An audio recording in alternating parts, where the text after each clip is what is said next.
पाकिस्तान जाने के लिए कहते हैं। यत्नाल कहता है कि उर्दू मदरसे बंद कर दिए जाएंगे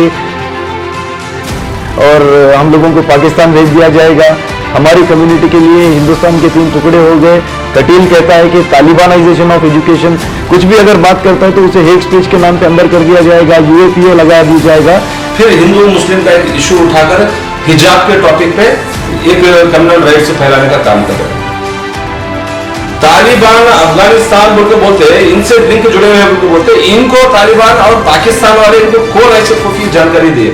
देखिए, इख्तिदार पे जो बैठे हैं इस वक्त रूलिंग गवर्नमेंट में, जो एमएलए एमपीज हैं, वो सारे लोग जानबूझकर अनकॉन्स्टिट्यूशनल स्टेटमेंट्स दे रहे हैं और रियासत में पोलराइजेशन का माहौल है। कंप्लीट कम्युनल हार्मोनी को डिस्टर्ब करने की एक कोशिश की जा रही है। चूंकि इलेक्शंस बहुत करीब हैं इस वक्त, तो इलेक्शन को मद्देनजर रखते हुए उन लोगों ने एक ऐसा दाव खेला है इस वक्त, हिंदू और मुस्लिम को डिवाइड कर दिया गया है कंप्लीटली हिजाब के मसले में, विच इज कंप्लीटली नॉनसेंस।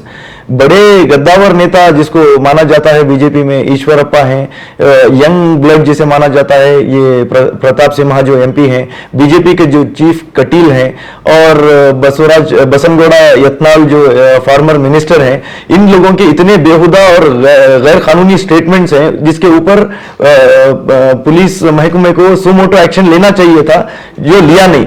मुझे पता नहीं ये लोग कौन सी किताबें पढ़ के आते हैं। ईश्वरप्पा कहता है कि अगर लड़कियों को स्ट्राइक करना है, हिजाब के बारे में, अपने राइट्स के बारे में बात करनी है, तो मस्जिद में क्यों नहीं एंटर होती, इसके बारे में बात। भाई, इट्स ए पर्सनल चॉइस, उनको जो करना है वो करेंगे। आप पर्सनल मामले में क्यों मुदाखलत करते हैं? पाकिस्तान जाने के लिए कहते हैं। यत्नाल कहता है कि उर्दू मदरसे बंद कर दिए जाएंगे और हम लोगों को पाकिस्तान भेज दिया जाएगा। पूज्य गांधी जी ने हमारे लिए अलग देश बना दिया था।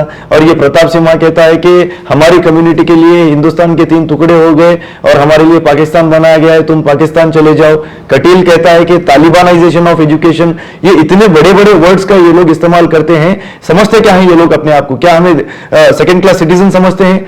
ये अनकॉन्स्टिट्यूशनल वर्ड्स को इस्तेमाल करके माइनॉरिटी कम्युनिटी को जो डराने की कोशिश की जा रही है, आज मीडिया के जरिए मैं कहना चाहूंगा कि कम्युनिटी डरेगी नहीं। आप अनकॉन्स्टिट्यूशनल काम कर रहे हैं, कानूनी लड़ाई हम लड़ेंगे, और जिस कॉन्स्टिट्यूशन का ओथ लेकर आप सीट पे बैठे हैं वहां पर आप क्लियर डिस्क्रिमिनेशन कर रहे हैं। It is utterly failed.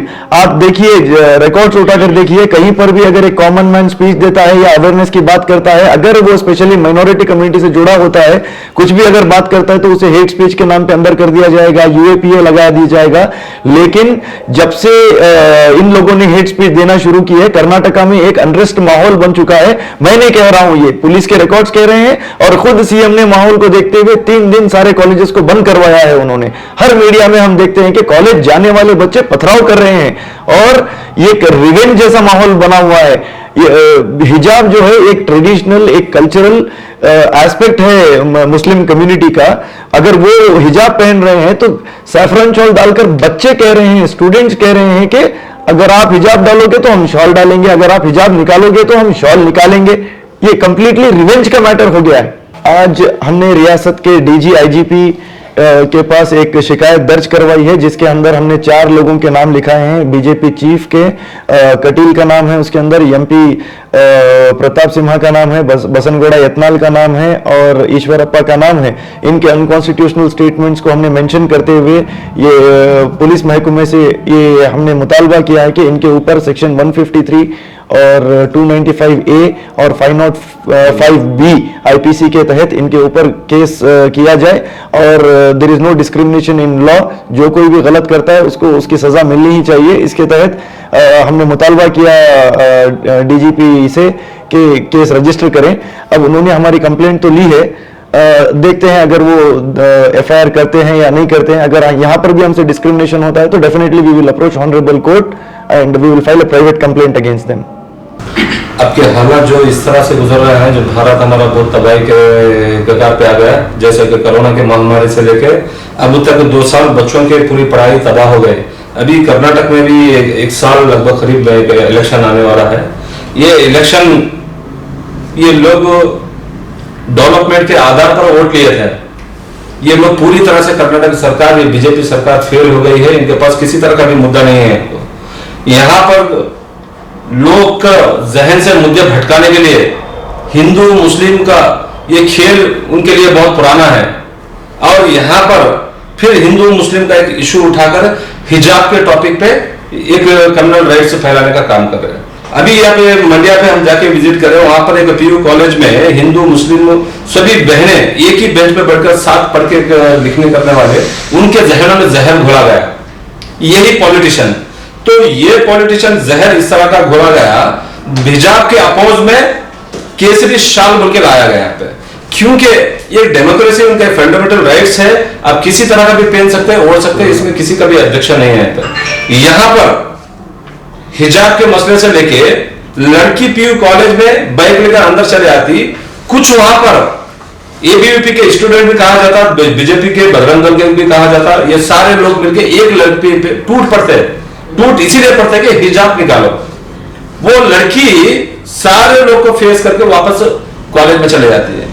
अब बताओ, यहां पर सिर्फ बात मंडिया की नहीं है, पूरे कर्नाटक नहीं, ये पूरा नेशनल लेवल तक चल गया, इंटरनेशनल लेवल तक ट्विटर पर ट्रेंड चल रहा है।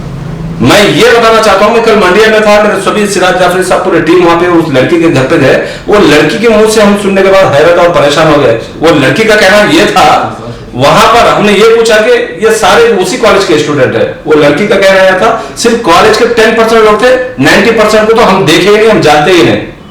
तो बताओ, इसके पीछे केसरी शाल डालकर बच्चों को दबाव बना के कॉलेज में भेजा गया।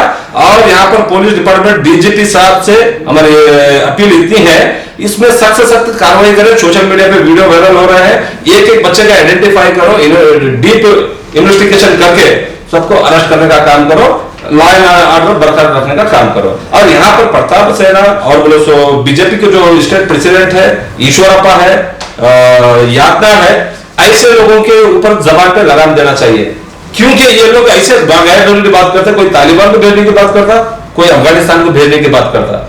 मैं ये बात बताना चाहता हूं, तालिबान अफगानिस्तान बोल के बोलते, इनसे लिंक जुड़े हुए बोल के बोलते, इनको तालिबान और पाकिस्तान वाले इनको कौन ऐसे खुफिया जानकारी दिए?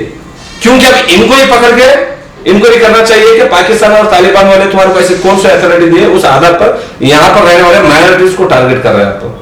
और इनके पर केस बुक करने के लिए हमारे सिराज जाफरी साहब, हम एक डीजीपी साहब के पास जाके कंप्लेंट दिए, हम जाके इसके ऊपर जल्द से जल्द हम उम्मीद करते हैं एफआईआर होना चाहिए, नहीं बोले तो कोर्ट से, हाई कोर्ट से प्राइवेट कंप्लेंट करते हैं।